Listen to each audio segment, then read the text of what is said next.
আসসালামু আলাইকুম গাইস, কি অবস্থা সবার? কেমন আছেন? আশা করি সবাই অনেক ভালো আছেন। আজকে আমি আপনাদের সামনে একটা গুরুত্বপূর্ণ টপিক নিয়ে হাজির হয়েছি। সেটা হচ্ছে যে ইউকে ইমিগ্রেশন আপনাকে কি কি কোশ্চেন আস্ক করতে পারে এবং আমাকেও কি কি কোশ্চেন আস্ক করছে সেই বিষয়ে আমি আজকে আপনাদেরকে জানাবো।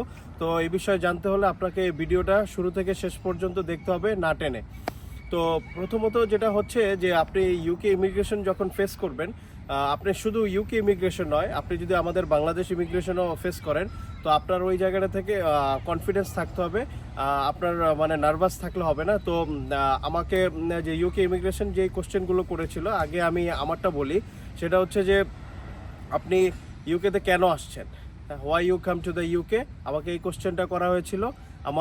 আমি কোন ইউনিভার্সিটিতে পড়তে যাব সেই বিষয়ে ওরা জানতে চেয়েছিল, আমার এবং আমার সাবজেক্টটা কি, এবং আমি এখন ইউকেতে কোথায় থাকবো।